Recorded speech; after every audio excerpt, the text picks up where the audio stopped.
morning, everybody. Can you get me, or shall I use the microphone? Microphone, please. Microphone. Okay.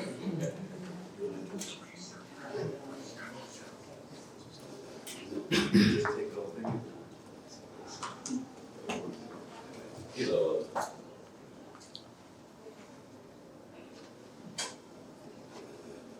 Thank you. How's that? Is that working? Very good. New venues, so we're getting used to the surroundings. And welcome. Here we are, Platina Conference Centre in Cluj, in case you're still wondering where you were. And welcome to everybody who's come from. Oh, Scary. I didn't touch it. Promise. And many have come from far away, and everybody's coming into the room.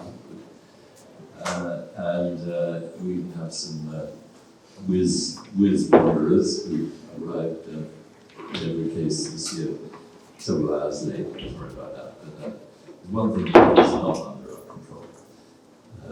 So everything else hopefully is. It's the 5th edition of Democracy Dialogues that we're doing. It's an association, as most of you know, between the LSE Ideas think tank and the Ratiu Foundation, Cherry Ratiu Democracy Centre in Torino. Fifth good year, and Christopher Coker is here, director of LSE Ideas, and Emilia Knight, who is the executive director, I guess. I'm not sure what the title is, but something like that. Anyway, she runs everything that LSE Ideas. So sadly, it's the second that we've held during this during the war on our doorstep, and so it's still a topic that is hanging over us and the background to a lot of what we talk about, because today liberal democracy, as we know it, is more and more under threat, from weapons as well. It's infiltration and influence and all the attempts to undermine democracy in Central Eastern and Western Europe, and it's rife, as we know, and I think it's the reason why we want to say that this threat didn't just start with the war. It's been with us, arguably, since the early 90s. It's been growing since then, maturing, and now really overt. We invited many people from many different countries in Central Eastern Europe, deliberately, because we all share the same threats, and we all have to thinking about ways, talking about ways to counter in different ways we can. And since we share these common experiences, and we point of the dialogues is that we share those ideas as to how we can combat what is going on. So we have representatives from Serbia, from Ukraine, Hungary, Romania, obviously United Kingdom, France, Italy, we've messed up Bulgaria,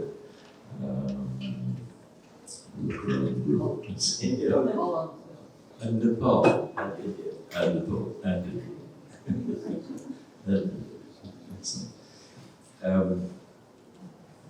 It's what the steps. I mean, I think we all theory is recognizing what those threats are, and confronting them and trying to find solutions. And the panel subjects that I won't go through the agenda, you've all seen it.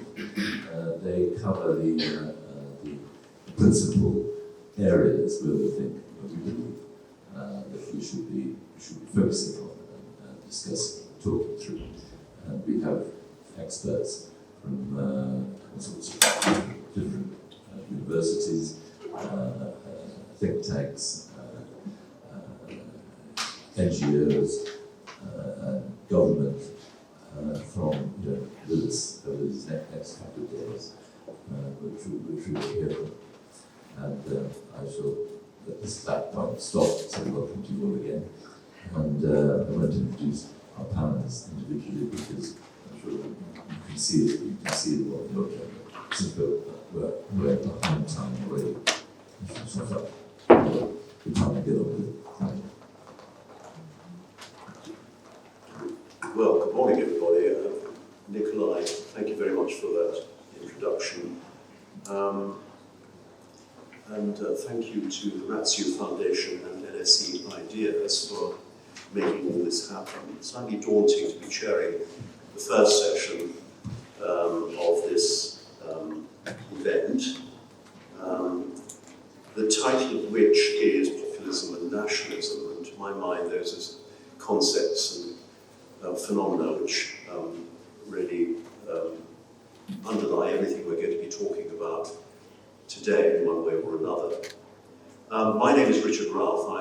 My only claim to being here really is that I was a former diplomat and was ambassador in Romania, where I actually had the privilege of knowing briefly Ion Ratiu himself, and of course Elizabeth later on. And I've always been a great supporter of the Ratiu Foundation and its objectives, and to the extent that I can do anything at all to help, it's a privilege to be able to do so. My fellow panel members, if you look, I hope you can see who we all are. But if you look in your folder, you will see full CVs of each of us in all our glory.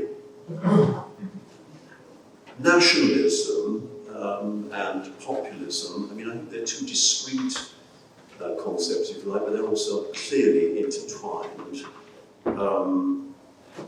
If I could deal with just a few words about each before we go on. Nationalism is defined as an identification with one's own nation and support for its interests, especially to the detriment or exclusion of the interests of other nations. Raises all sorts of issues.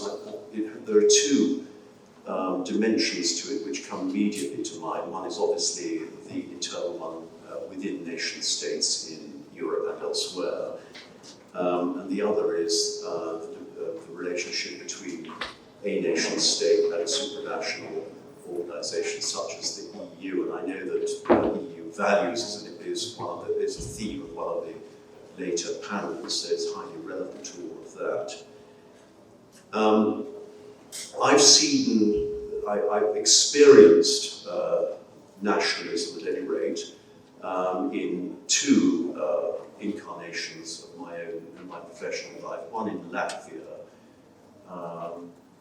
where the issue was the struggle of a nation, the Latvians, who had come close to being extinguished effectively during the Soviet era under Stalin and Khrushchev's policy of anti-nationalism. And their challenge, which the EU and others were involved in helping them to meet, was to create a new relationship between themselves and a large minority of Russian speakers who felt very little allegiance to the new society, new state. So that I thought brought home rather vividly one aspect of nationalism. In Romania, I arrived, my time in the embassy there post-dated the eruption of violence in Transylvania and elsewhere between the Hungarian minority and the Hungarian-speaking minority and Romanians, but one felt the tension and the strain there, and Romania has developed its own method of dealing with those pressures. And I think, I can't not mention Britain's own experience of nationalism in the form of Brexit in recent memory, and we're still living with the consequences of that. It's been extremely painful, the convulsion in our country. It's created enormous stresses and strains within English society, but also, of course, it's exacerbated the latent stresses between England, Scotland, Northern Ireland, and to a lesser extent Wales. So there are lessons in all of that for us in that experience. As for populism, a definition in Wikipedia that it's a political approach which strives to appeal to ordinary people who feel their concerns ignored by established elites. But as I said, that was very much a theme in the searing Brexit experience that we're going through in the UK. And of course, we've seen the symptoms of, together with sort of emergence of the cult of the strongman in the United States, lately in Britain through Boris, who fortunately has come proper, and let's see that. The late Berlusconi in Italy, Mr. Orban, of course, in Hungary, is always mentioned in this context, and President Erdogan in Turkey. So I think there are, I don't need to dilate on all of that, but they are all very familiar with the issues that the emergence of these leaders have, and the way that they play the populist card have affected their societies and their relations with other countries from the West. And all of this has raised issues of the pressure on independent judiciaries, a free and independent media, a new politically neutral civil service in the case of the United Kingdom, indeed on the very foundations of the political order, as we understand it in Western Europe and Europe more widely. And so we're going to be talking, I think, about issues of accountability, of holding leaders to account, dealing with criminal behaviour in political leadership, and on how the whole concept of checks and balances can be revivified. And ultimately, we're talking about democracy itself. We know about the rise of illiberal democracy, of autocracy. We hear about free and fair elections, which are anything but don't necessarily attract some censure of the European Union, for example. They should.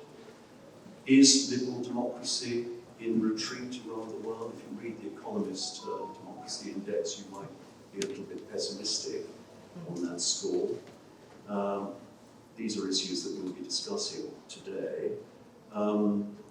The analysis will be fascinating. I think that almost more important is the sort of lessons we can all draw from our deliberations as to how we can arrest the slide, if you like, or even turn things around in our part of the Europe that we're sitting in now, and perhaps more widely.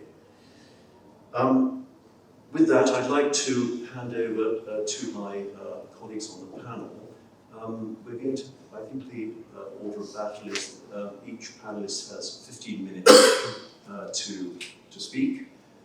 We will then have an intra-panel discussion picking up on points that arise from that. And then I very much intend that there should be time for a good, fruitful question and answer session at the end. So we must make sure we're self-disciplined enough to allow for that. Without further ado, who would like to start? Shall we start on the right wing? Yeah. Okay, thank you. Thank you, Ambassador Ralph, and thank you for this introduction.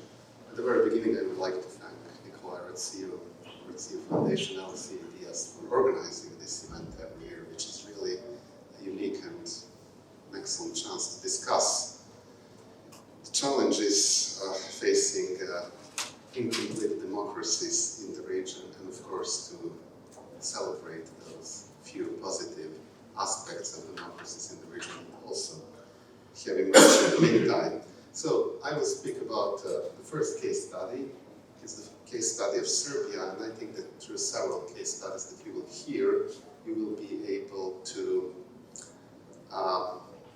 understand what are the issues facing these countries, Serbia, Bosnia, Turkey, and Hungary. We will speak about Turkey as well. Turkey, yes. And so I will start with Serbia. Serbia is usually described as a captured state, illiberal democracy, populist democracy, semi-autocracy, or even dictatorship, when the most vocal critics speak about Serbia.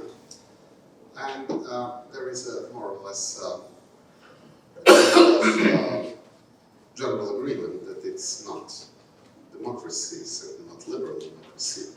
And then you will be surprised to hear recent statements by the US Embassy in Belgrade. For instance, US Ambassador in Serbia in February said that Serbia has made a decision in favor of the West, and links with Russia, he claimed, weighed daily. And only 3 days ago, the US Embassy in Belgrade issued a statement that Serbia has made a decision to be a part of the West. This is totally in agreement with the previous statements, just they were not voiced by the United States, but rather by Germany, as long as Angela Merkel was in power. And of course, Angela Merkel was the closest ally of the Serbian President Vučić, who actually insists that Serbia is not a part of the conflict and is neutral in Russia's war against Ukraine. And of course, there are some reasons why this all happened, and I will try to speak about them. But at the very end, before that, I would like to explain how this polity that President of Serbia created looks like. And it can be described by 6 features. The first one is partitocracy. Partitocracy means that you have a single party that basically captures the state. That's the ruling party called the Serbian Progressive Party. When Vučić came to power, they claimed that the president of Serbia, Aleksandar Vučić, back in 2012, although some would argue that it happened 2 years later when he consolidated power. Anyway, at the very beginning, he had about 300,000 members of his party, and in the meantime, they claim, the officials of the party has 800,000 members in a country that has 6.8 million people, and with the usual number of voters of 3.8 million. So for instance, in the last elections, the ruling party won 1.7 million votes. So if you have 800,000 members, and if each member is actually supposed to bring one more vote, you get the number of votes that the president gets. So basically, there is nothing that you can do there. Elections are totally useless. They serve no purpose. You know in advance what will be the result with such a huge party. So that's partitocracy. Partitocracy is well based in Serbia's political history ever since the political parties appeared in the 1880s. Usually one party dominated the scene, whether it was a bourgeois party or a communist party between 45 and 90, doesn't matter. The second issue is very specific for the Western Balkans, and it's called stabilitocracy.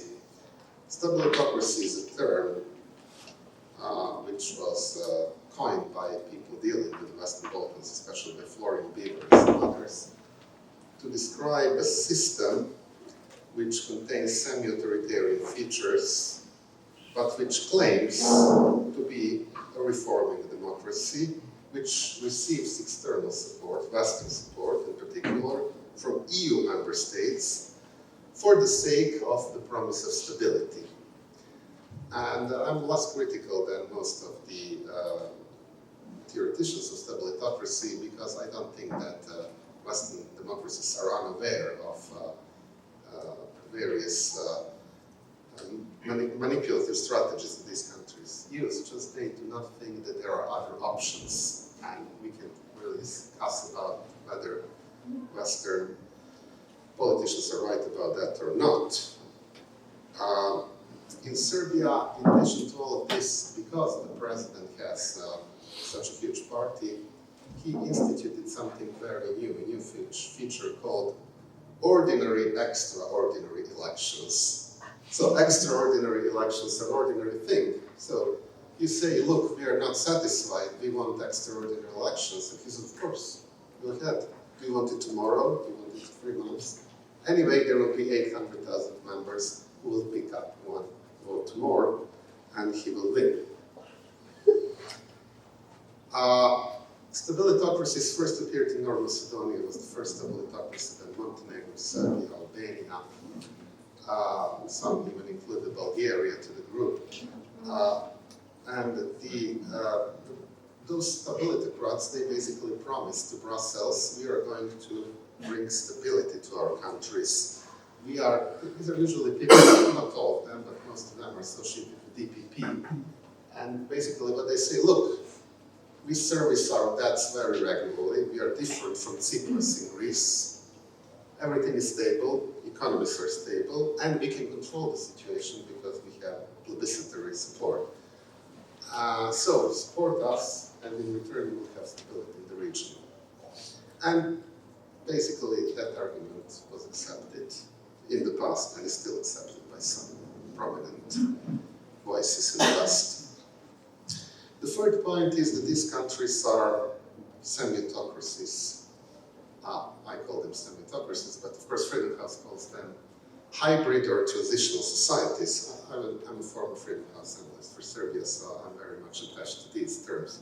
So if you look at the latest map of Freedom House for their annual report called Nations in Transit, you will see that in addition to democracies, which are divided into consolidated and unconsolidated one, and in addition to autocracies, which are basically reserved for Russia, Belarus, Turkey, and some countries in Central Asia, former Soviet republics, all the rest, other countries, European countries, are either consolidated or non-consolidated democracies, and there are 11 countries which are categorized as hybrid or transitional countries. These are 6 countries of the Western Balkans: Hungary, Moldova, Ukraine, Armenia, and Georgia. There is one good news about something that we call the third wave of autocratization. It started in the mid-1990s. It is that in the third wave of autocratization, things are very different than in the first 2 waves. It means that institutions are not captured, but there is erosion of democracy, which means that institutions are still there, just they do not function, which means that in the potential case of democratic forces coming back to power, they could still use institutions because they are still there.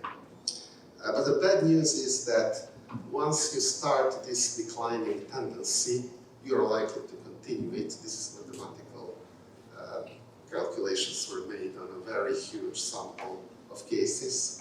So once you start, you're more likely to continue than not to continue. It's in line with what Mr.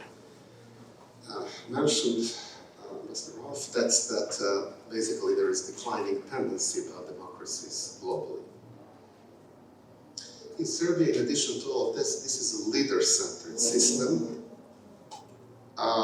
with a leader who appears, it's the same with Orban, he appears, he uses basically all modern technologies. He had 300 appearances in the last 365 days, which were let's say, longer than 10 or 15 minutes. So he addresses the nation almost daily, and it's always, he claims, something very, very important, something very crucial. And of course, the lists are called after his name, so it's not the Serbian Progressive Party. It's Aleksandar Vučić and that certain slogan for Serbia, for this, for that. So people essentially vote for him, although officially, by the constitution, it's a parliamentary democracy. So president has almost no jurisdictions about anything.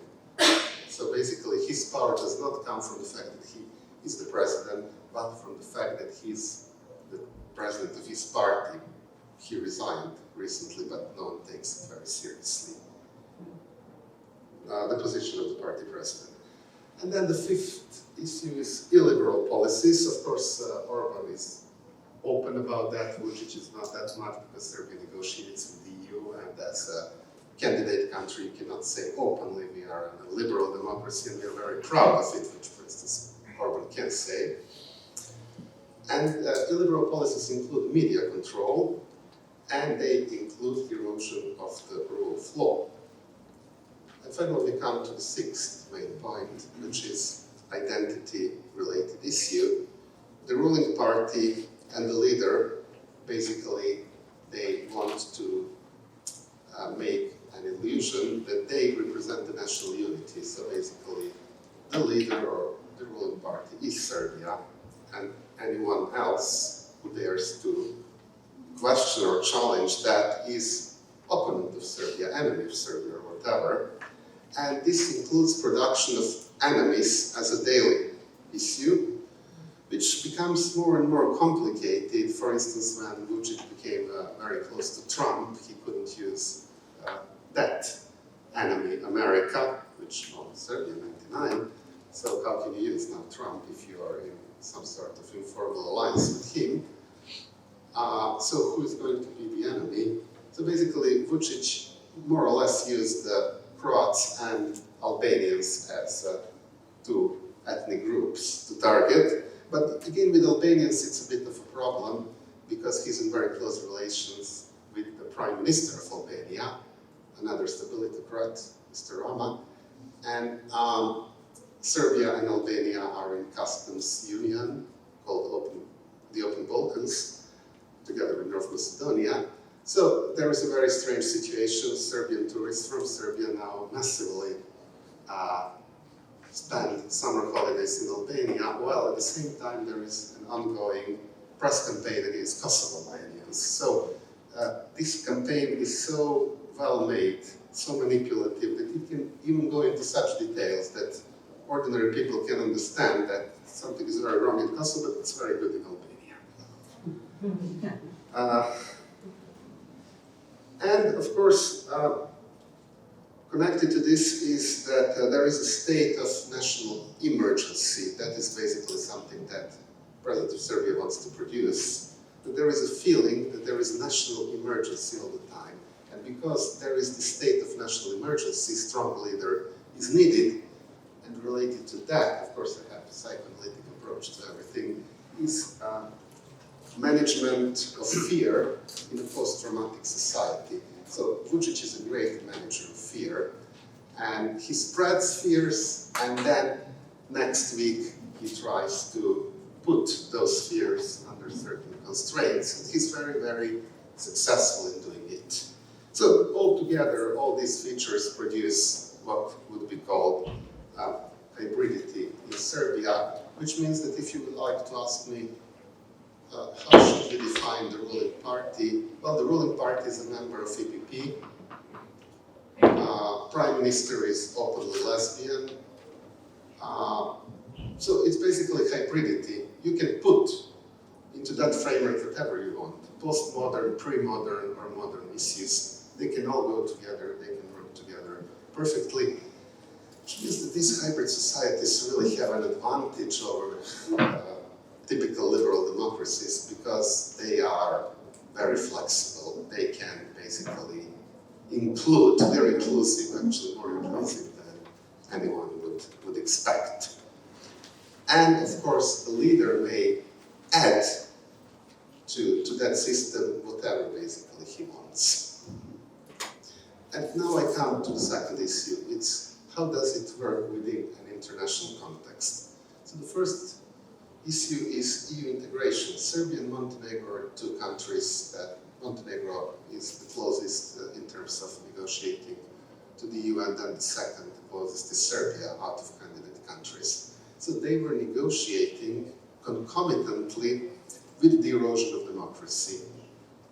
And in the EU studies, what is claimed usually is that transformative power of the EU is particularly strong during negotiations by chapters. Because when you negotiate by chapters, you are supposed to harmonize your national legislation standards, norms, with the EU legislation standards and norms. So that should basically be visible, and you're supposed to have a strengthening of democracy, the rule of law, human rights, and everything related.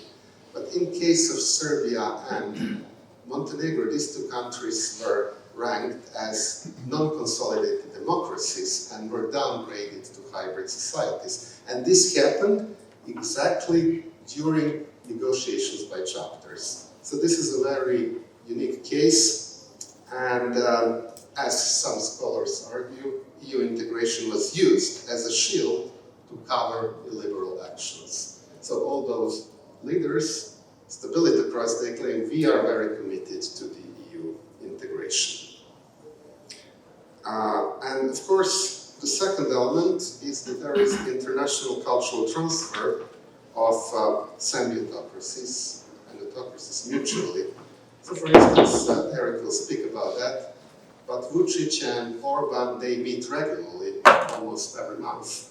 And because we follow what is written in Serbian and Hungarian press, when Eric tells me Orban said this or that, I know it's going to be an issue in Serbia 2 weeks later, or vice versa. By the way, our colleagues cannot notice this, so it's really mostly due to the lack of scholars who speak both languages, Serbo-Croat and Hungarian, although there should be a lot of them, especially in northern Serbia. So this is not the only transfer. Recently, I think 2 or 3 years ago, there was a meeting, just to give you an example, of politicians who were committed to family values in Budapest, and it included Mike Pence, Viktor Orban, Janez Janša, the former Prime Minister of Slovenia, the then Czech Prime Minister, President Vučić, and the President of the Republic of Srpska, Mr. Dodik. And they were supposed to be people who kept family values. Now, if you look what were their policies, Vučić, one of the elements there was anti-LGBTIQ propaganda, but of course Vučić comes from the country in which he appointed a lesbian prime minister. Or Czech prime minister opposed the anti-abortion laws in Poland, which, by the way, was the reason why Poles didn't come to the Polish dignitaries didn't come to that meeting. So I mentioned this again to stress the importance of hybridity. It's just a family of politicians who are somehow related, but they all have their own peculiar national issues, which are actually very, very far away if you analyze them case by case. And the reason why they are far away is because in hybridity you have this flexibility. So in a way, we are faced with a postmodern issue here in dealing with this sort of populism. Whether you will call it a populist democracy or whether you will call it differently is a matter of categorization. But one of the definitions of populist democracy is that the main party is populist and that at least one of the main opposition parties populist. If those two things exist concomitantly, you could call that system a populist democracy. And in that context, Hungary, Serbia, Bulgaria, South Africa, some other countries are mentioned. So, this is basically the case. This is, in my opinion, a clear case where populism and nationalism are intertwined. And of course, the system has certain merits. To go back, why it's supported, why it is supported by Angela Merkel. It, for instance, attracted enormous amount of FDIs, foreign direct investments, which for a country in transition is very important. So every year there is a maximum FDI investment in comparison with any previous years. That's what Vučić achieved. He achieved that because of this international network of semi-autocrats and autocrats, because he doesn't get money only from the EU, he gets money from the United Arab Emirates. He cooperates with China, Russia, of course not with Russia, it's a little bit difficult, but with China, with all countries of the Gulf, and also with Azerbaijan, for instance. And if you get investments with Turkey in particular, of course, that's another favorite country, Vučić. And when Vučić goes to United Arab Emirates, just to understand how close that cooperation is, and the ruling sheikh of Dubai awaits him at the airport, he says at the airport, "Mr. President, welcome to your second country." They're so close. And in Belgrade, in the middle of Belgrade, you have something called Belgrade Waterfront, a huge building site which actually copies directly things from Dubai. So essentially, this flexibility allows the system to function, and a lot of people in the West say, okay, it functions, GDP goes up, these countries can service their debt, there is a relative stability, so it's better than nothing. I just want to explain why this overall system exists. And then, because you have a partitocracy, the second biggest party in Serbia, so the ruling party would score probably now between 45 and 50%. And the second biggest party would score, opposition party, would score 5%, and then 5, 4, 3, etc. So if you look it from the Western point of view, who are you going to support as an alternative? And you cannot have an alternative because you have the partitocracy. It's a vicious circle that has been created. And within that vicious circle, capture state appeared, exists, and is likely to continue to exist for foreseeable future. Of course, as a Democrat and liberal, I hope that things will be improved, but I cannot give you rational reasons why they would still improve. Thank you. Thank you very much indeed. Can I now turn to the left wing, Eric, if you wouldn't mind? Thank you very much. We better keep an eye on our watches. Yes, I've been given 15 minutes, and to be honest with you, I'm going to speak about passions and the return of irredentism. Eric, we can't hear you. Sorry, I've been given 15 minutes, and I'm going to talk about the return of passions and specifically of irredentism. And if I were perfectly honest, 5 minutes would probably be enough for the topic. My wife would probably say a minute and a half is more than enough. So on to the topic of the passions and the return of irredentism to Europe. I'm convinced it's back. It's not only Russia. Illustrated at the end with Hungary. The passions were always with us, of course. The feeling of nation has always been with us. We've gone through a period with that rather naive idea that the passions would somehow be ameliorated. I'll turn to that. I've been visiting Romania on and off since 1991. I never spent enough time in this country. And I hear quite a lot over time. I've heard a lot over time about the Romanian nation.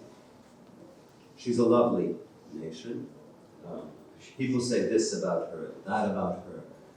Politicians speak about her desires. They say the Romanian nation wants this, the Romanian nation wants that. Some people say sometimes things about her that make me think she's no virgin. She's had many children. She's quite attractive by all accounts.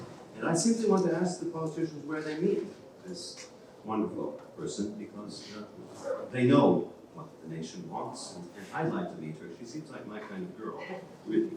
But she's always over the hill, of course. She's somewhere else, with somebody else, with those politicians, I suppose. Someday maybe I'll find her. Someday. I'm looking. This sounds a little flippant. The nation, of course, is a feeling. And I'm not the one who created that idea. The telephone firms have been on more than a century ago. Notice that a nation is just a feeling. But why just a feeling? Why? Some people might be insulted. The Romanian nation, the Hungarian nation, the Polish nation is just a feeling. The Serbian nation is just a feeling. Why be insulted? Feelings are what make the most incredible, lasting things, or even beautiful, ephemeral things that humans create. 9 months before all of us were born, our parents, because of certain feelings, created us. So all of us are. And what's more noble than a feeling? So to say a nation is only a feeling is actually, in my view, to put it on a pedestal. And I'd like to push that feeling. The nation's always been there. There has been an idea, expressed most recently by President Macron of France, that the EU, the marriage in the EU, is going to do away with a bit of the passion we feel. Macron said that the EU brought peace to Europe and stability to Europe. Well, marriages sometimes can stifle passion a little bit. That's true. The EU is a legal fiction, just as every marriage is, which we illustrate with flags, rings, and all kinds of other things. It's a legal fiction, as the British have learned, with very real ramifications. If you divorce the EU, things will happen. The people you leave will no longer care for you, as anyone who's been through a divorce will know. You can't expect your former partner to look out for your interests anymore. It's over. It's over. So the emotions are there for the EU as well. The passions are there for the EU as well. But what President Macron was pointing at was the idea that this marriage will dampen these passions, and we'll all live in a sort of pax Europaea. Everything will be lovely. We'll have democracy and all the rest.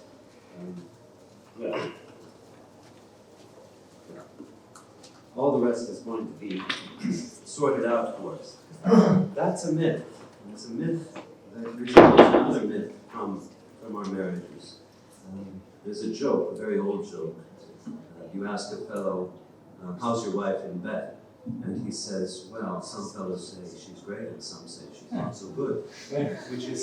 It's a joke because we all recognize that we don't want to know that our husband or wife is with other people before us.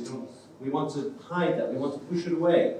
Similarly, Macron doesn't want to know that the nations of Europe are not virgins, in a way.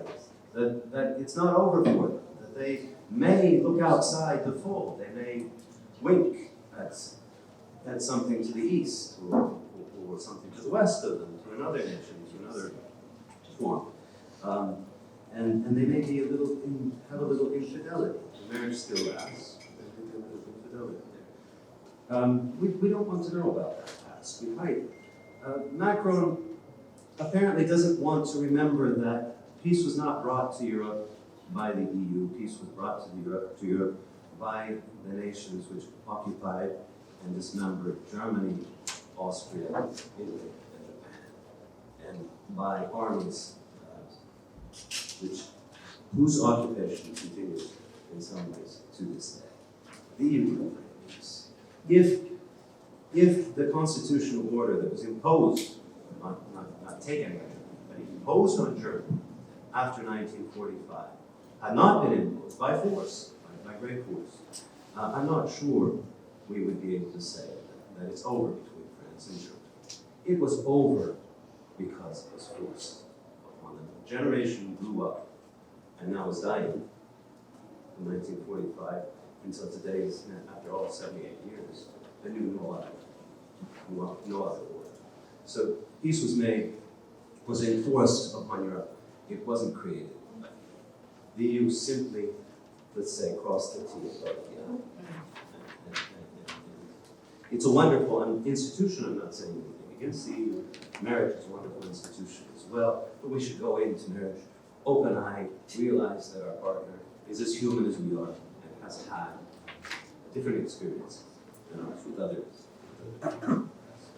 So, Macron's idea, which the EU likes to repeat, and by the way, my grandfather took part in the occupation of Japan and came with great stories about what was imposed on the Japanese people. So that order that was imposed on Europe was also imposed on East Asia. I'm not sure Japan would have been satisfied with the end of the outcome of World War II if it had not been occupied and the orders had not been imposed. What did the Japanese nation want in 1946? I don't know. And probably not what they got now, but they seem very happy. Relatively happy with what they have now.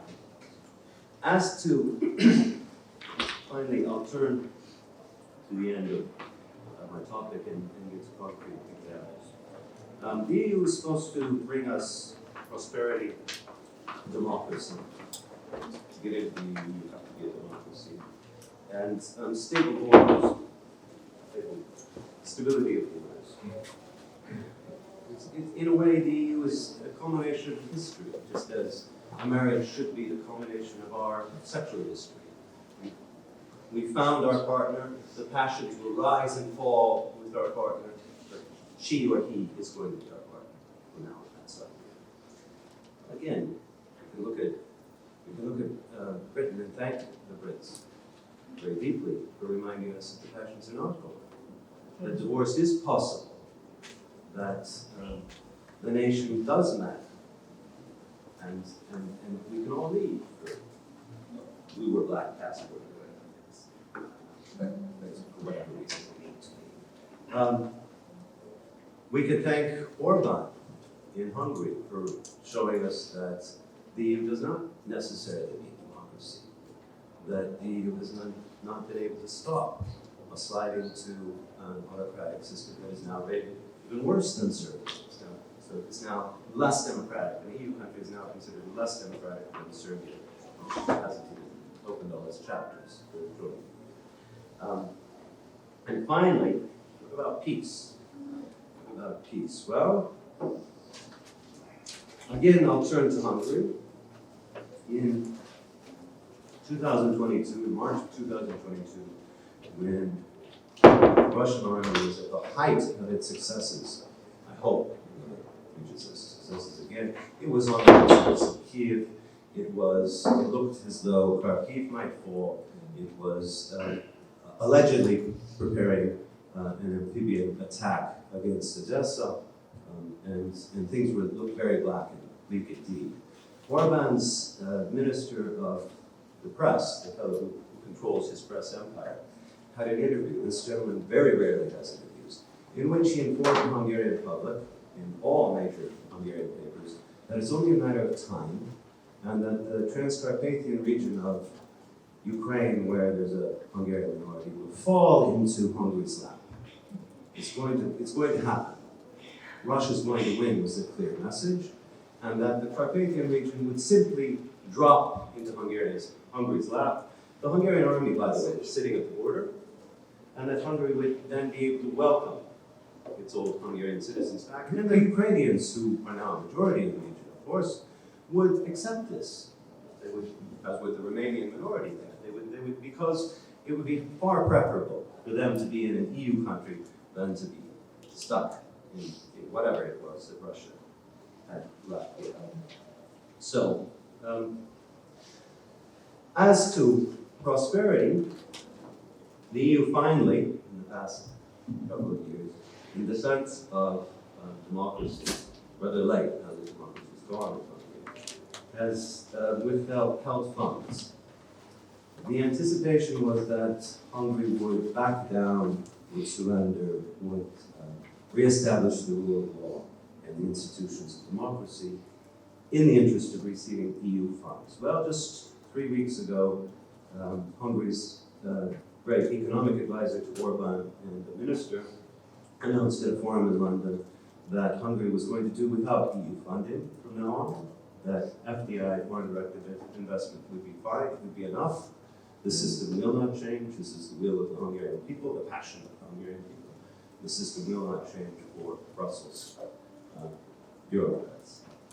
So who's going to divorce whom? There's no mechanism for Brussels to divorce Hungary.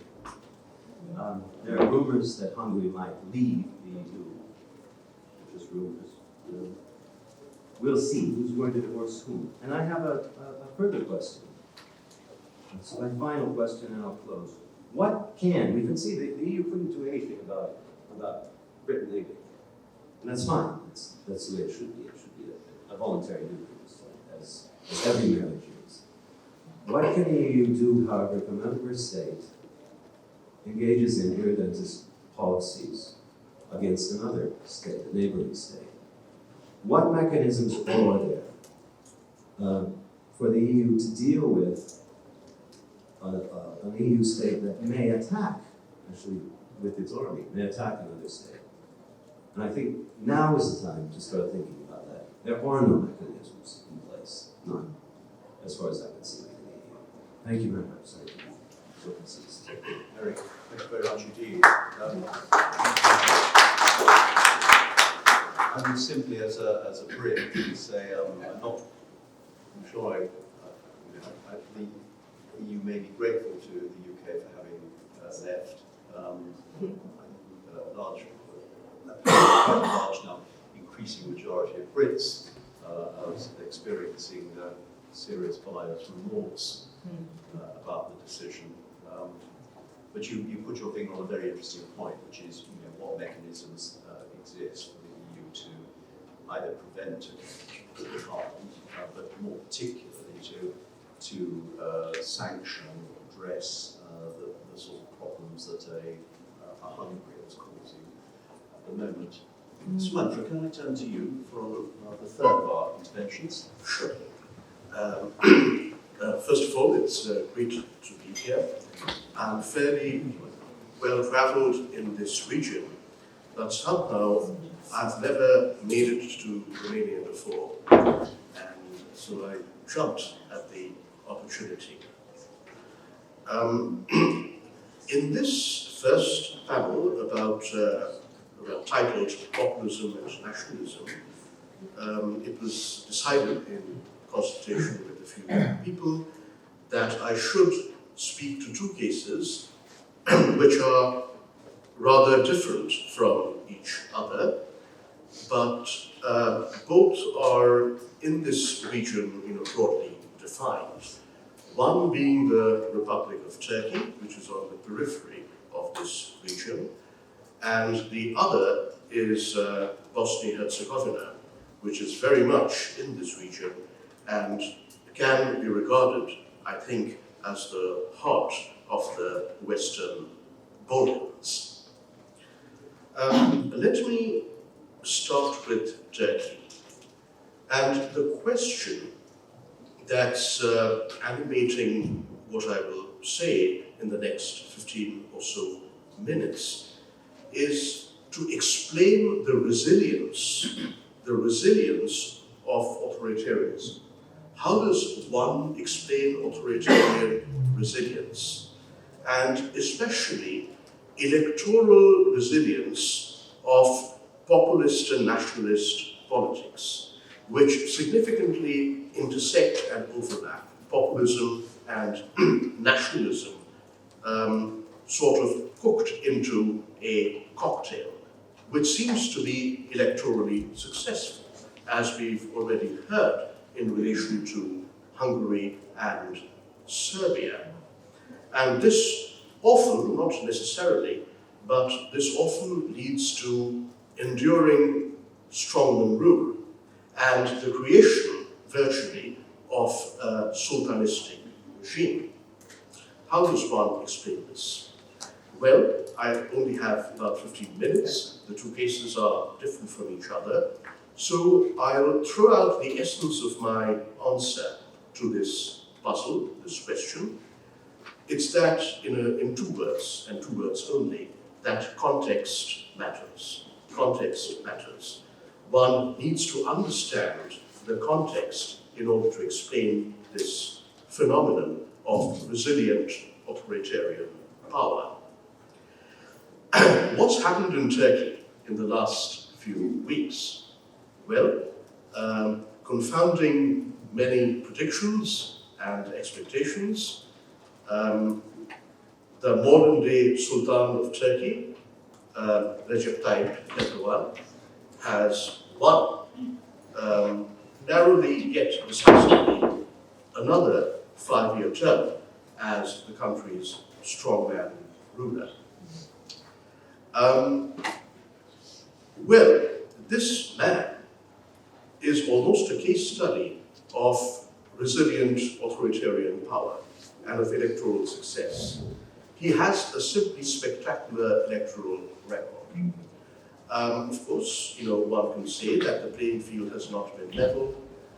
As an entrenched incumbent, he's enjoyed many advantages which he's exploited, but no one, to my knowledge, claims that Erdogan has fraudulently won elections.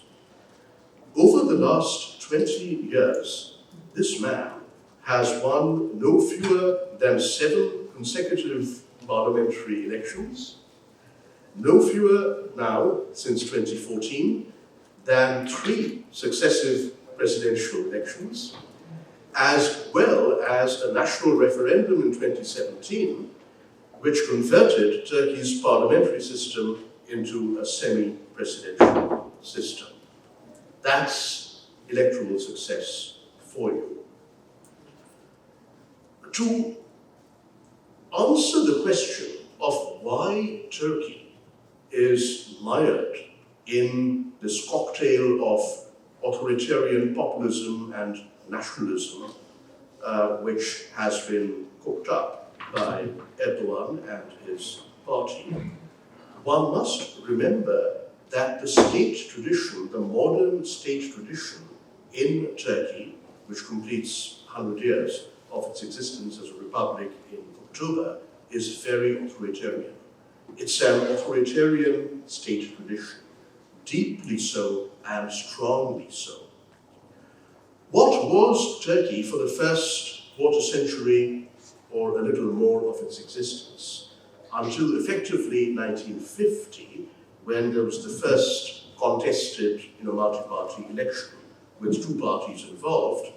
Turkey was a one-party state, formally, where there was only one party tolerated, namely the CHP, the Republican People's Party, the party of Kemalism. And I have a wonderful quote here.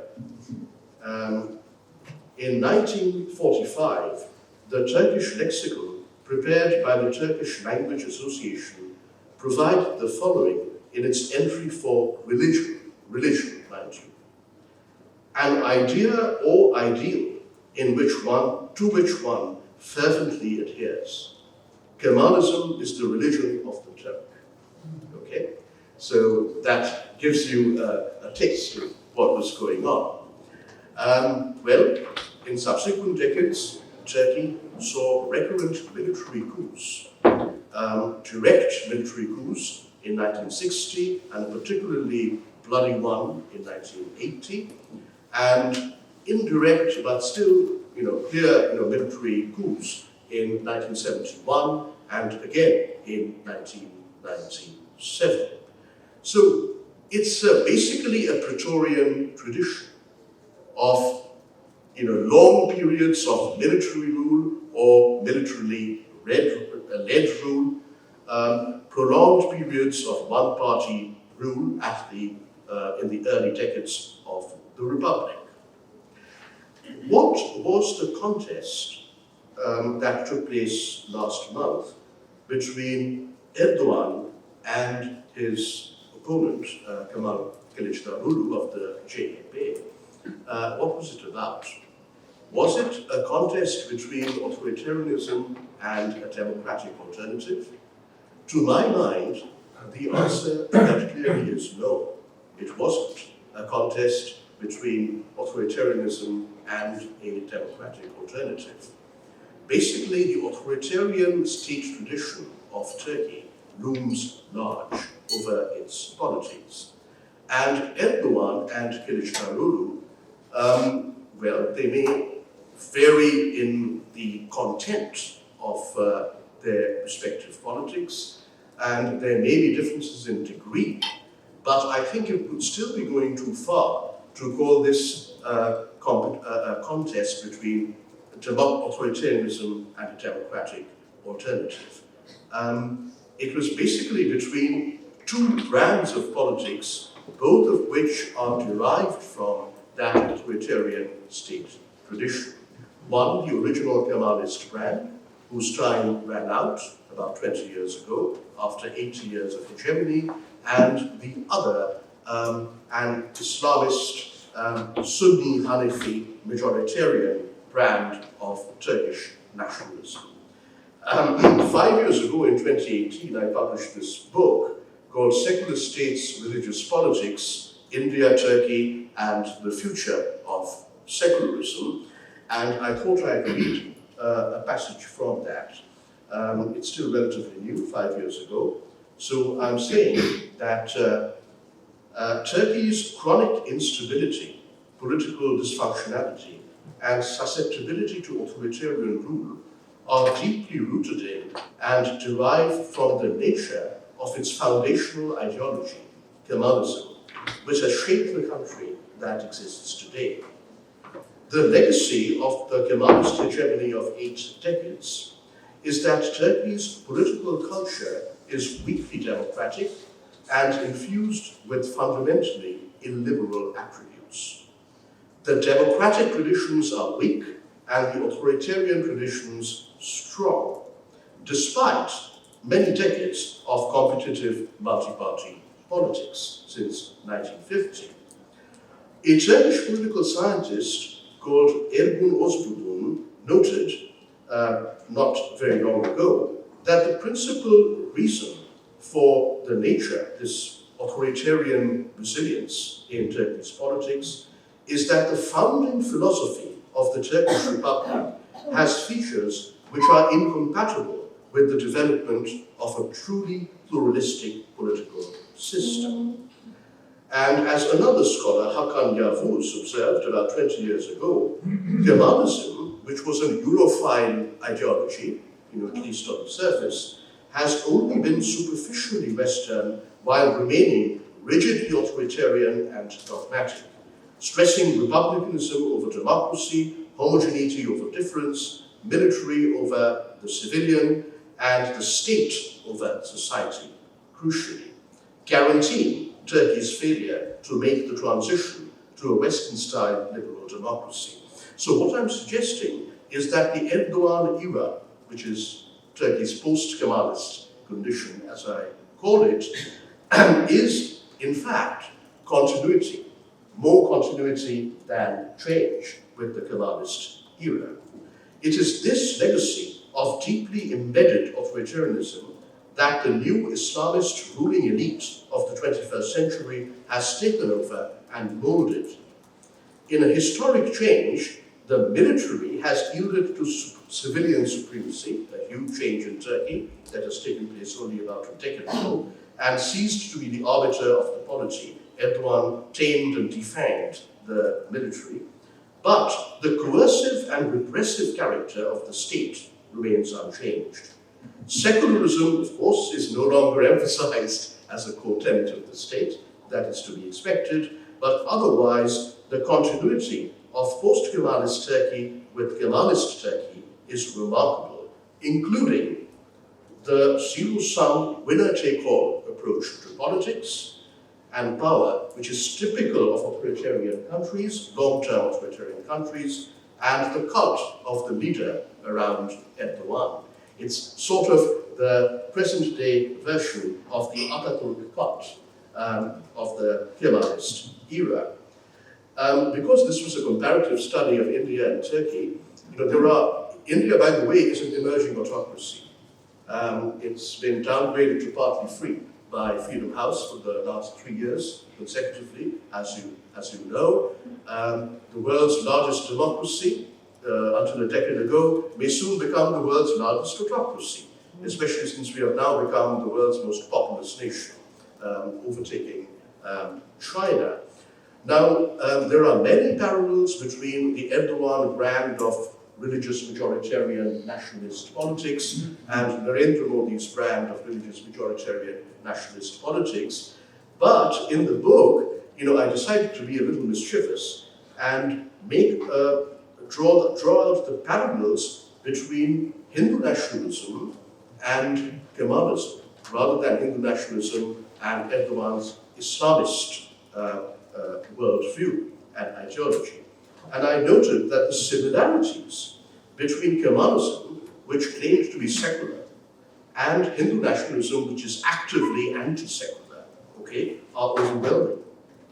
They share the obsession with the homogeneity of the nation, the belief that only one form of nationalism, namely their own, is legitimate, the militaristic ethos, the spurious racialism, and, quite logically, given the acute allergy to diversity, Kurds were not recognized as existing in Turkey. They were mountain Turks till 20 years ago. The commitment to a unitary and centralized model of state power. So that's enough for Turkey. Let me now just turn to Bosnia-Herzegovina.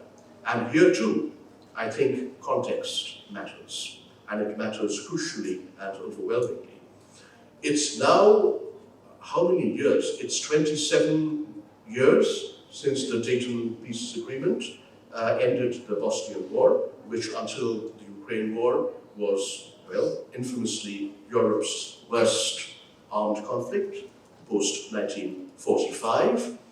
And Bosnia-Herzegovina still remains, well, deeply divided between its three major national peoples.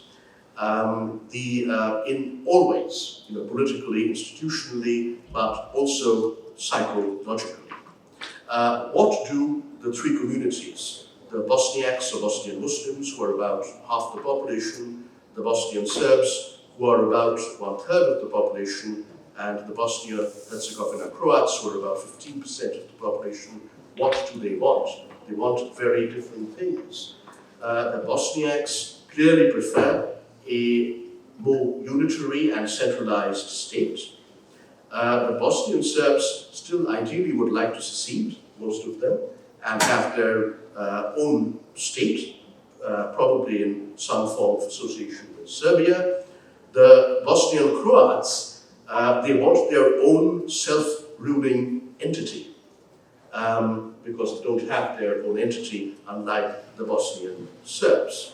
So basically, these three national peoples are going in three different directions, and they want completely different and, on the face of it, incompatible things. Well, what's the context? The context is that about 110, 115 years ago, the first political parties emerged under Austro-Hungarian rule in Bosnia-Herzegovina.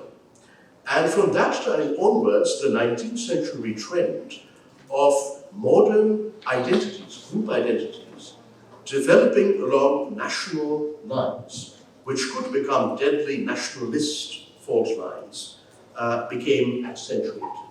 So around 1910, roughly, the first political parties were allowed by the Austrians to be formed in Bosnia-Herzegovina, and four parties emerged: a Yugoslav Muslim organization by the Bosniak elite, a Serb national and nationalist party, which wanted Bosnia-Herzegovina to join with Serbia, which was already independent, of course, and there were two Croat parties because the ecclesiastical establishment and the Franciscan sect didn't like each other, so they spawned two different political parties.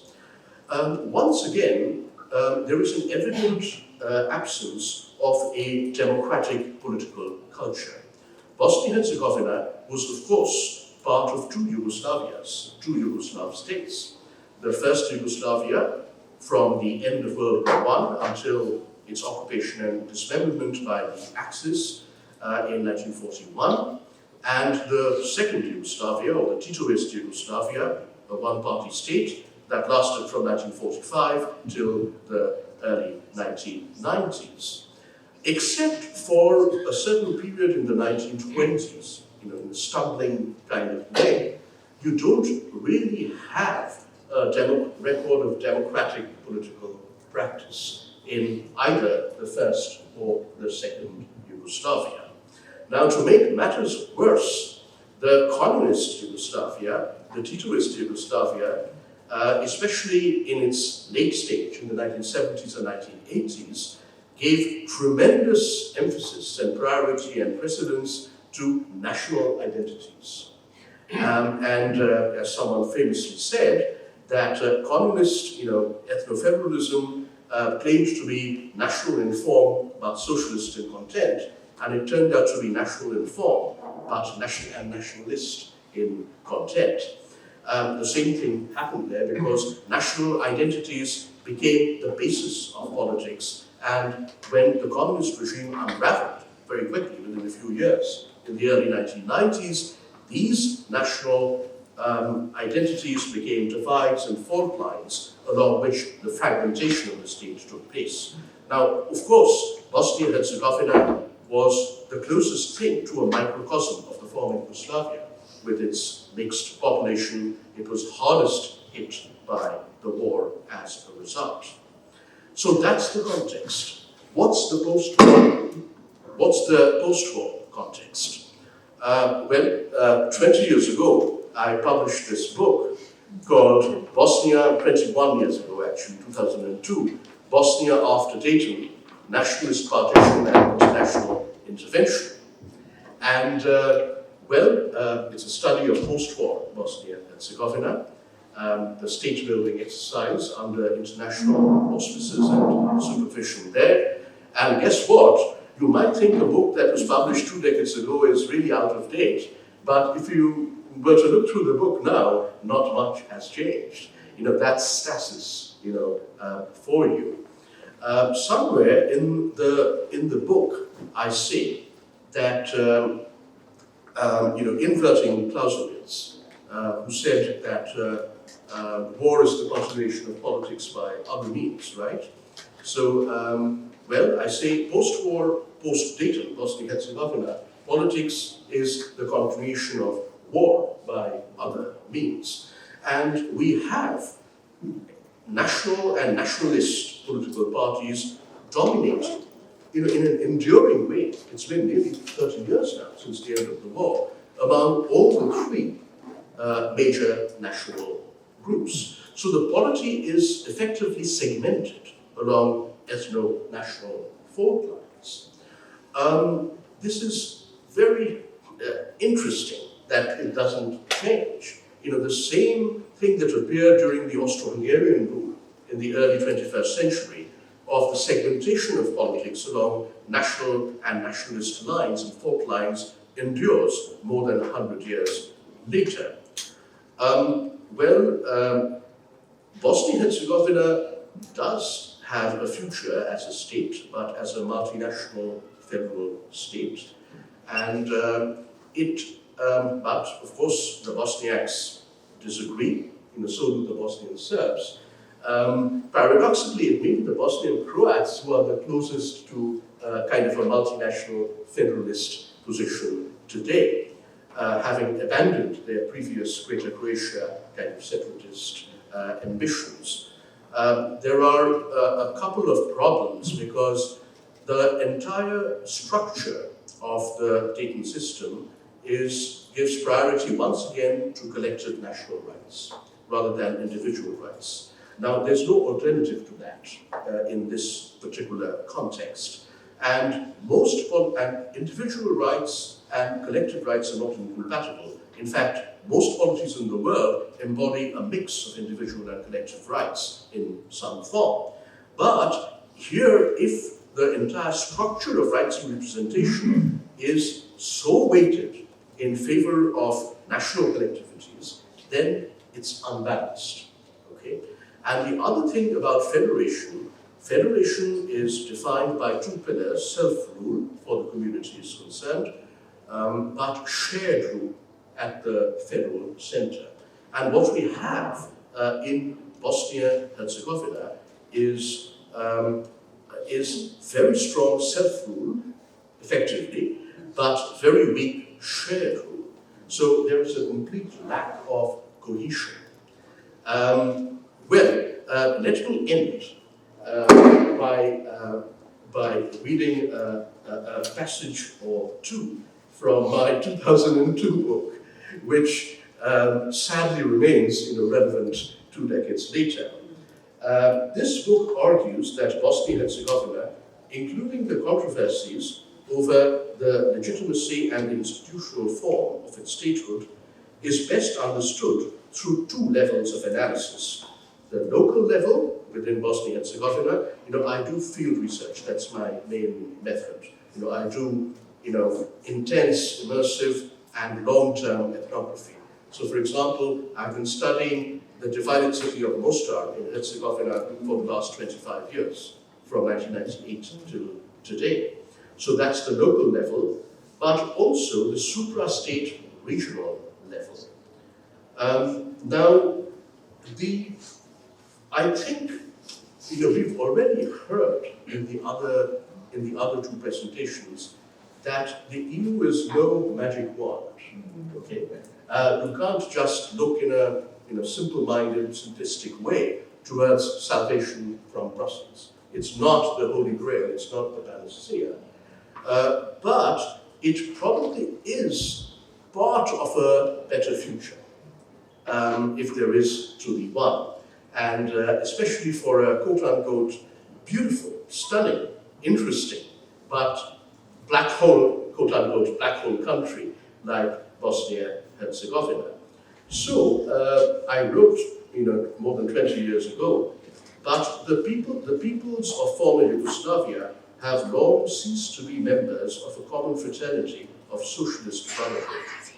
Yet they remain fated to live next to each other in the same regional neighborhood. In a place such as Mostar, where invisible yet powerful dividing lines literally cut through streets, including the city center, back in the late 1990s and today, 25 plus years later, the challenge of being neighbors, recovering the tradition of good neighborliness is especially challenging and enormous. But a linked future, not exactly a common future, for Bosnia-Herzegovina's fragmented parts and peoples remains not just a necessity, but also in some ways an inevitability if there is to be a better future for Bosnia-Herzegovina and for the region as a whole.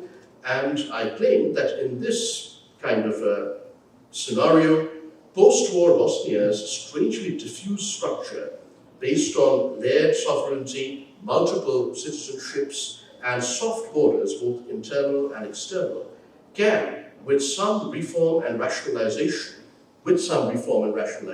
mind you, potentially be an asset and not a disadvantage for the country and its wider region. I'll conclude by referring a bit to the international context, the geopolitics.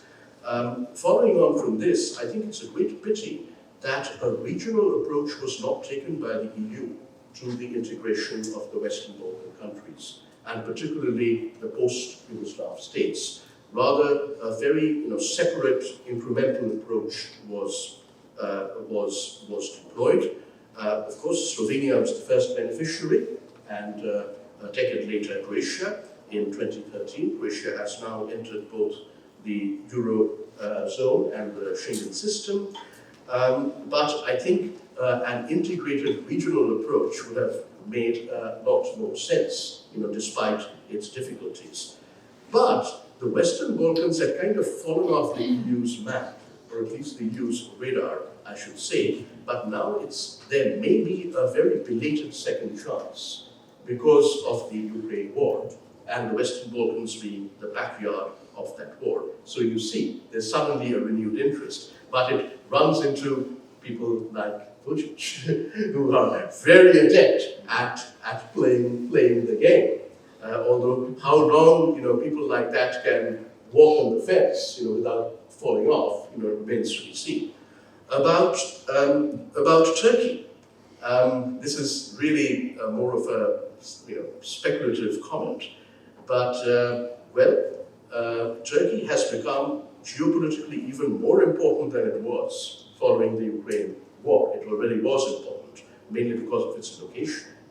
And certainly there is this phenomenon of authoritarian affinity, of despots, as you said, having a certain innate affinity for each other. So, Erdogan, Putin, Modi of India, etc. And I was wondering whether, some months ago, before Erdogan won his third consecutive victory, whether Modi's India, his emerging autocracy, might become the third member of the China-Russia axis. But that's a bit difficult because while we have no problems with Russia whatsoever, in fact, a pronounced tilt towards Russia in the Ukraine war, and continuing to buy crude from them and so on at discounted prices, we do have a massive problem with China and vice versa. So China-India relations have deteriorated very significantly under Modi's rule in recent years. So I was wondering whether instead of India, Turkey might become the de facto, Erdogan's Turkey might become the de facto third member of this axis, the axis of despots based on authoritarian affinity. Now, if that happens, it would be curious indeed, because Turkey is a NATO member state and will remain so for the foreseeable future. So formally in one camp, but effectively perhaps more so in the other camp. So I'll end there with my survey of authoritarian resilience and why that form of state power has proven electorally so successful. In Bosnia, of course, the old national divides and nationalist divides have become congealed by the experience of the war because of how severe it was, and it's become sharper and more rigidified than before. So there are no easy answers: despotic rule or a nationally segmented society and polity. But that's the problem we are dealing with. Thank you very much indeed. That's fascinating. It's a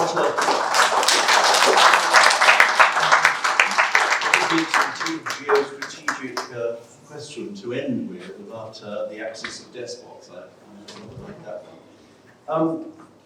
We don't have all that much time left, so I don't want to detract from the amount of time available for questioning from the floor, because these interventions would have raised all sorts of issues and questions, which I think you'll want to pick up on. If I may just sort of exercise Chairman's prerogative in asking one particular, or picking up on one particular point. Thank you very much. And that is, and there were so many that I'd like to have picked, but I will just pick up on one. And that was this business of transition, and whether the slide to an undemocratic system, a fully undemocratic system, is irreversible, as you seem to be implying, which is quite a pessimistic outlook. And I just wondered, is there a point of of inflection or no return when it's not too late for that slide of that erosion to be arrested and even reversed?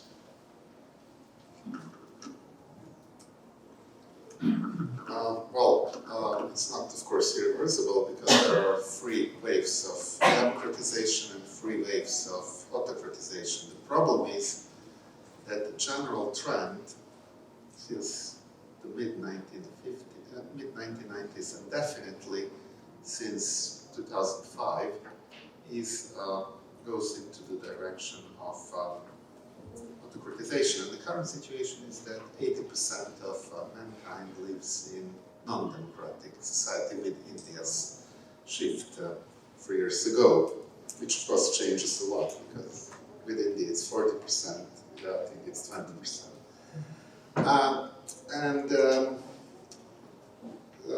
So essentially, what I suggest in one of my articles for the Western Balkans is that the EU would foster mini wave of democratization. Because what happened in Eastern Europe is that those countries that were accepted during the big enlargement, with the exception of the two that were former British colonies, so they had the rule of law anyway, Cyprus and Malta, but other 8 countries mutually competed. So there was mutual competition in democratization. And here it's a bit different. There is mutual competition in stabilitocracy until recently. But there are also positive examples, North Macedonia, perhaps Montenegro as well. And in that sense, the EU could foster a microwave of democratization. The problem is that if you look into the names of major EU programs for the Balkans, the first one was called CARDS, it means Community Assistance for Reconstruction, Development, whatever. Democracy is not mentioned. So it's not to say that democracy was forgotten. It's always, reports of the EU and everywhere. It's just that somehow stability always prevails. So it is to be hoped that the EU will focus more on that, particularly because, as I said, during negotiations with chapters, that's what you get. You're not going to get further democratization. There is also one example that is that basically reverses everything we claimed. The idea of dividing democracies into consolidated and non-consolidated ones was exactly to show that once you pass certain threshold, you're not going to reverse, and that's called consolidated democracy. However, there are 2 cases. Hungary is the most acute case, where there is a decrease for 2 categorical levels, so from consolidated democracy to non-consolidated to hybrid society. In Poland, which just regressed for 1 level to non-consolidated democracy. That shouldn't happen theoretically at all, because once you are consolidated democracy, that's it. Empirical evidence is very controversial. There are no general laws. What basically you said that each case is unique and has its own specifics. But certainly, unless there is the 4th wave of democratization, things will be difficult for the whole region, including Ukraine, wide region, in terms of democratization. And of course, if you read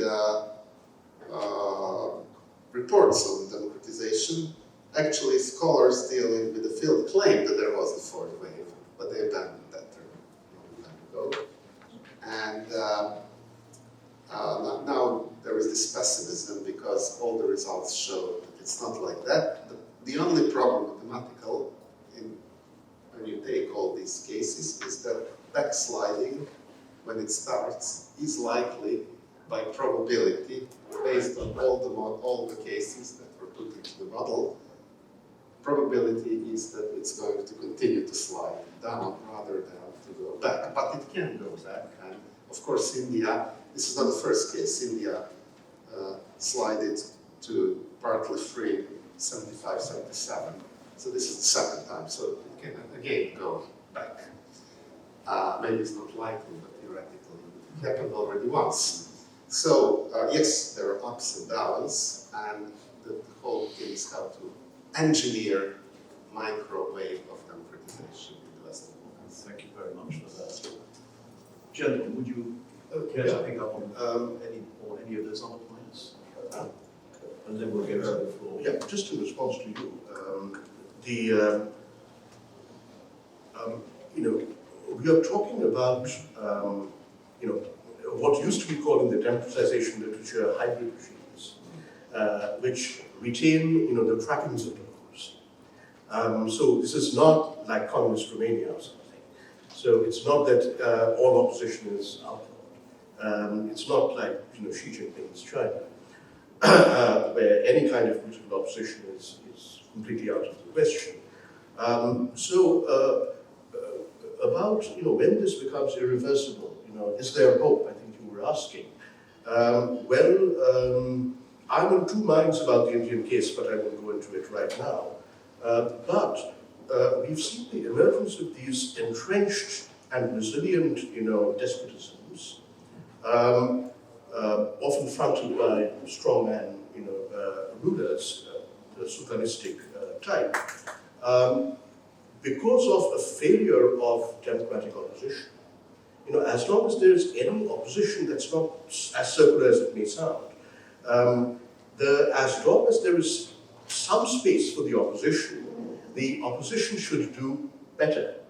But what you suggested about Serbia is that the opposition to Vučić in Serbia has been a miserable flop show, right? That's what you were saying. And perhaps not so different with Orban in Hungary. Likewise, the opposition in Turkey, first of all, it was a hodgepodge, that the Kılıçdaroğlu assembled. It includes, kind of hardline Islamists. It includes the pro-Kurdish, actually progressive party, which has been badly persecuted by Erdogan for the last 7 or 8 years. They're nothing in common, it's a hodgepodge. But I think the bigger failure is to break out of the authoritarian mold of Kemalism and present a genuine, robust, democratic alternative, which can speak to the people.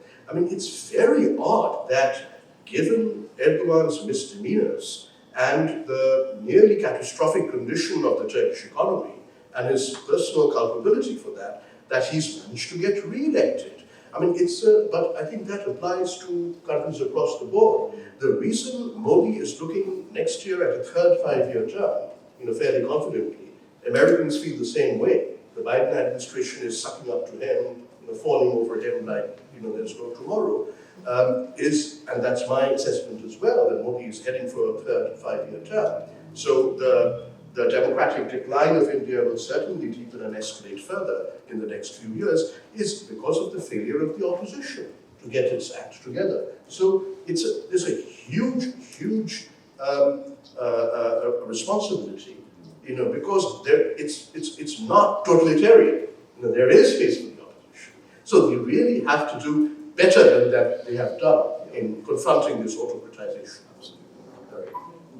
Without going into details, after the great victory in 2010, which Orban absolutely won, the 2010 elections, no question, he got a 2/3 majority in parliament absolutely fairly. It was the last election held under those rules. He set up a new system with this 2/3 majority being able to alter the constitution, which was a huge failure of pre-2010 Hungary. Democratic Hungary had very weak, almost no checks and balances. They simply couldn't imagine a 2/3 majority could be taken by one party. He changed the rules in a way that made it impossible, in my view, for the opposition to win without most, if not all, but one opposition parties folding into one another. It's simply impossible.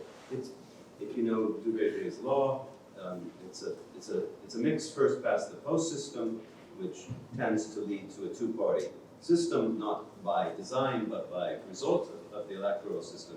It's even more weighted in Hungary because the winner gets if the winner gets 50% plus one vote, all the extra votes then go to his list, and that makes the weighting even heavier for the winner. And there's a rule that if you're an opposition party, you must run a candidate in every district if you're going to get state funding, as a result of which every party is competing against the rest, whereas the only way they can possibly win against Fidesz is if they all join forces. The system is designed to keep one party in power. If another party, by some miracle, some revolution, some upset, were to come to power in Hungary, the system would be designed to keep that party in power. The system is designed to make a very stable, constant government. No. I have no predictions about the future. Orban's a very fat man, he's going to die someday. Up till then, I think we'll keep winning elections. Thank you very much indeed. Does anybody from Romania wish to comment on the metaphor of a Romanian nation female being a bit over the hill? Oh no, I didn't say that at all. No, she's reborn with every Romanian child, of which there are sadly not enough, because Romanian marriages somehow, something's going wrong in marriages all over Europe. We're all having one child, but not me. With the rest of you, we're all having one child and then leaving it at that. What happened to the procreative nation? But each child discovers the nation. If you talk to a 3-year-old, the 3-year-old doesn't know what the Romanian nation is. And if you speak with a 10-year-old, the 10-year-old knows very well, and can tell you how beautiful she is. So she's reborn, just every child. She's eternally young. Right. Seb, a question. Yes, thank you. My question is for Mr. Sumantra Bose. You mentioned the possibility of Turkey becoming a de facto member of an axis together with Russia and China, this axis of despots. I understand the idea, but my question is, what would a Western response look in this situation? Because in many ways, Erdogan is already towing the line when it comes with dealing with the West. But would he be able to do that in such a scenario? To me, it looks like Turkey is too valuable of a geopolitical asset to let go in that way.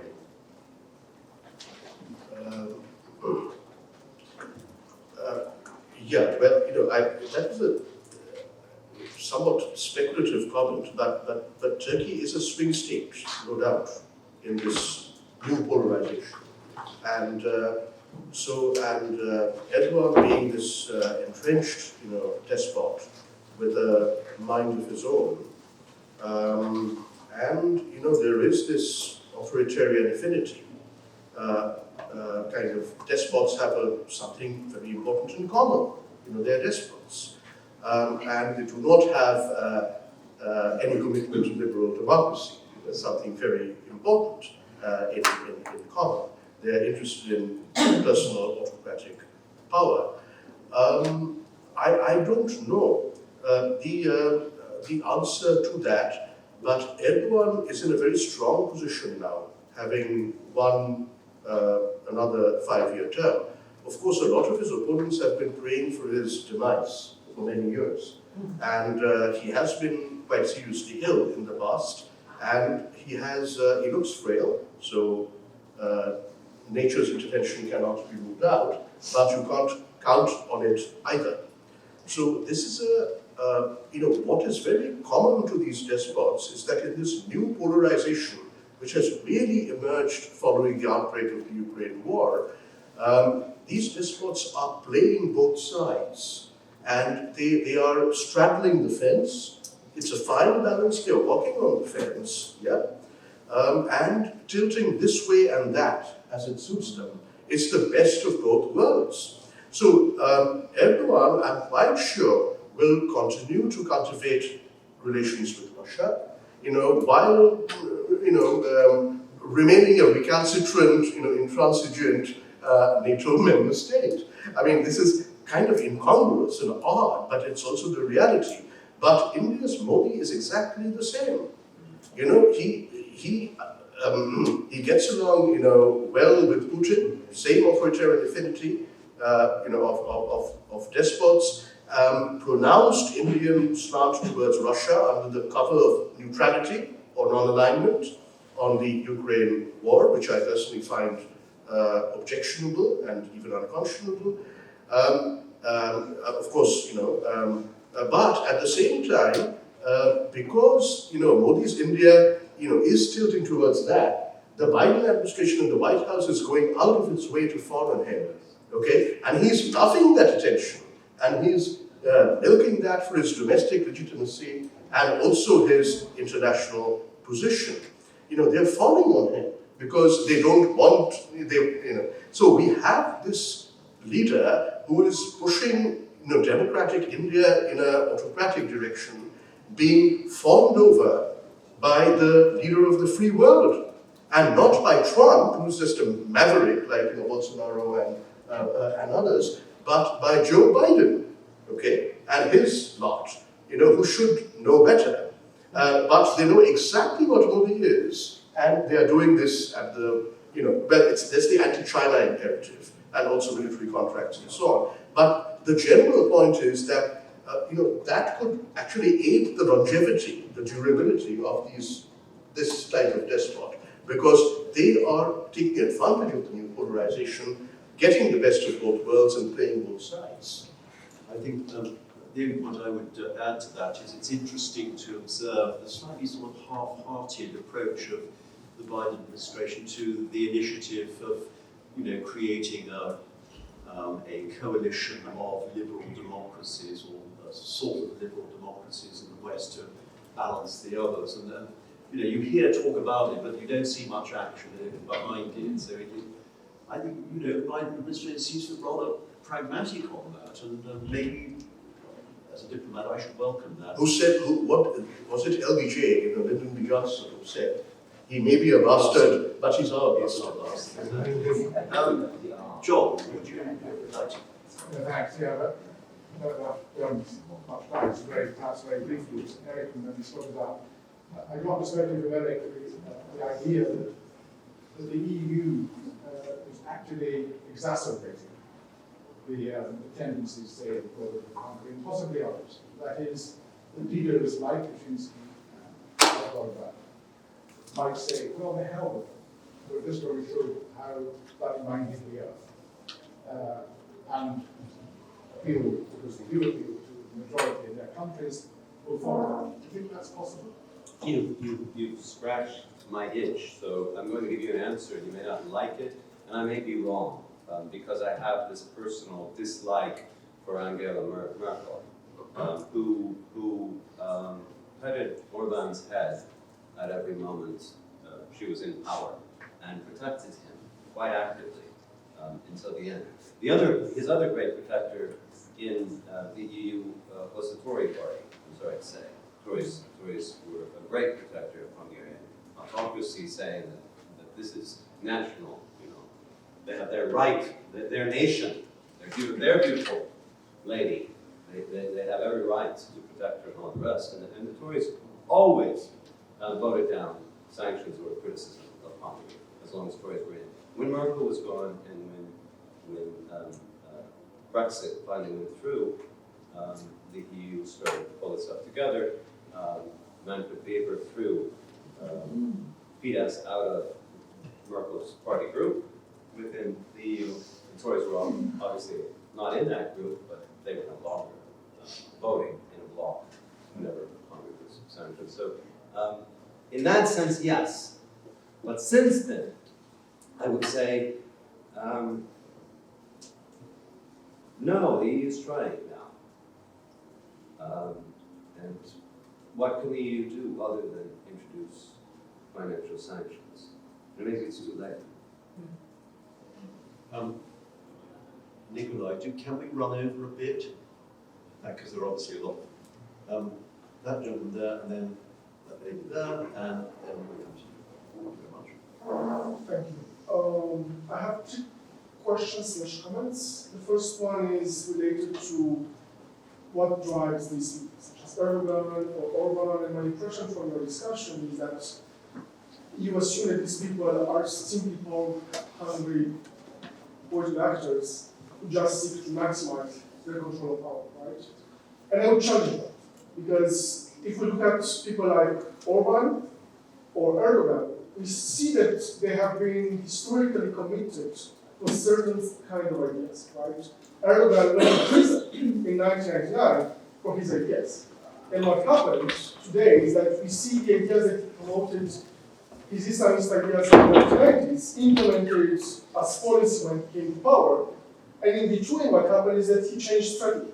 After 1999, until he gained power in the late 2000s, he just adopted a pro-European rhetoric, but once he gained power, he was keen on implementing his ideological beliefs. So he's not simply gaining power for the sake of having power, but is actually having an agenda, an ideological agenda, and promoting it, implementing it as state policy. And this brings me to the second point, where I think that I would also push back against the idea that there is a fight between the EU and Orban, or Hungary and the EU.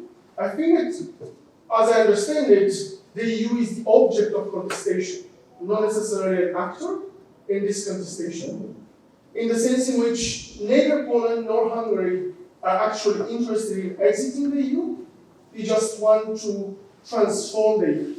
Like Dorothy Bole and Bela Groszkiewicz from CEU and University of Vienna have a very nice article recently published in Eastern European Politics, where they basically propose a Gramscian understanding of this, in which they look at the Polish and the Hungarian project as a counter-hegemonic project, in which they try to transform Brussels in their own image.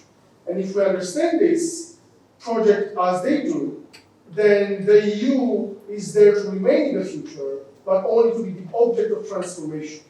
They want a Brussels which is no longer cosmopolitan progressive, but more a defender of Christian nationalistic communitarian values, right? And if we understand this process in this light, then the entire debate changes its optic in a quite different way. And finally, can we respond, because that's quite a lot to respond to. Just a final point related to that, to the Romanian nation and nationalism. I would challenge against seeing Romanian nation as a homogeneous project. There are many different ways of thinking about Romanian identity, and different politicians promoting different nationalistic projects. Thank you. With your last comment, I can't disagree.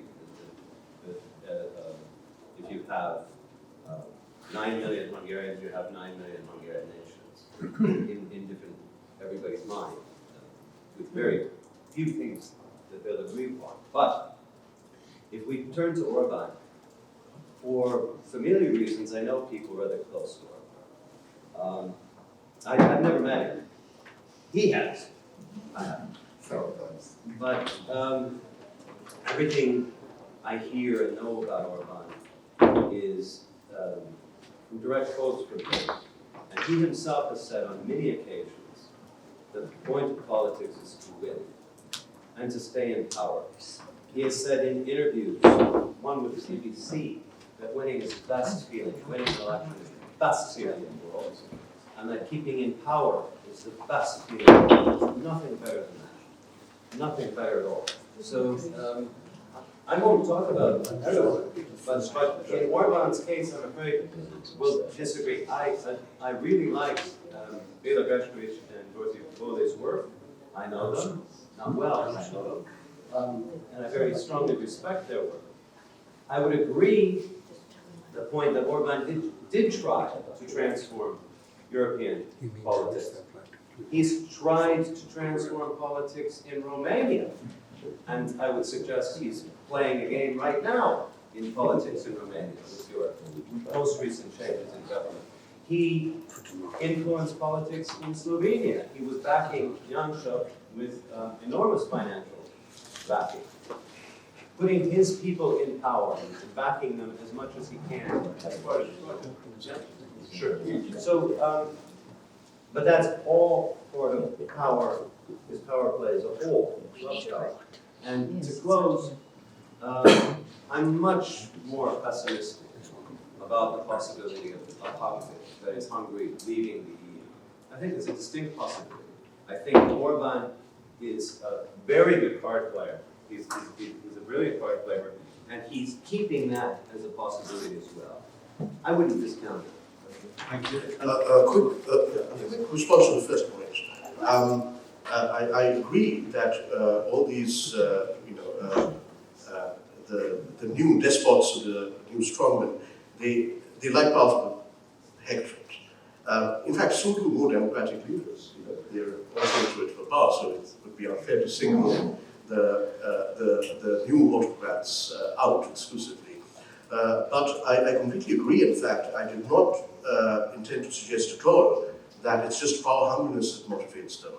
Because with characters like Modi and Erdogan, they are in fact products of strongly ideological movements.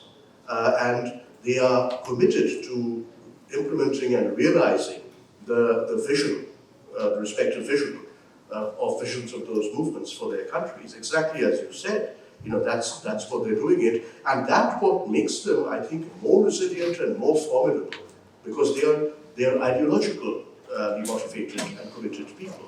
They're products of ideological movements, intensely ideological movements, compared to mavericks like Trump or Bolsonaro. Okay, and who I think perhaps that is one reason, maybe even a very big reason, why they fail to get re-elected, although Bolsonaro came close.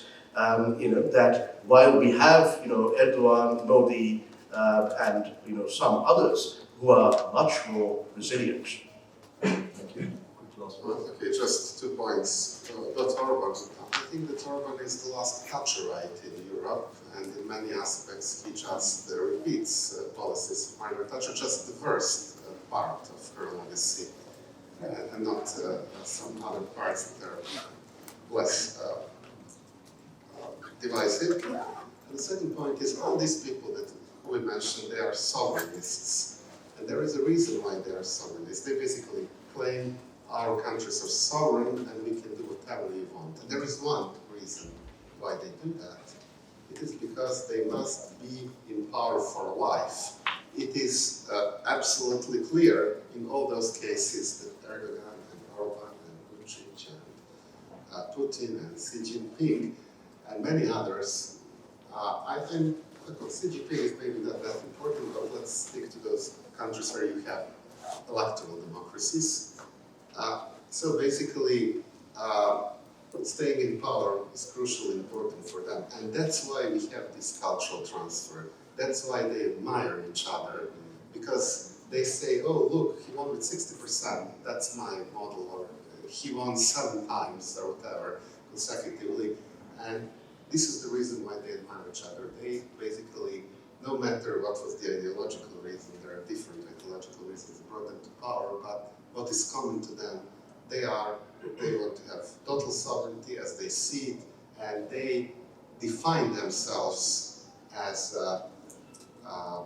fathers of their nations, and their parties are equalized with the nations. And in that sense, that justifies them staying in power as long as they're alive.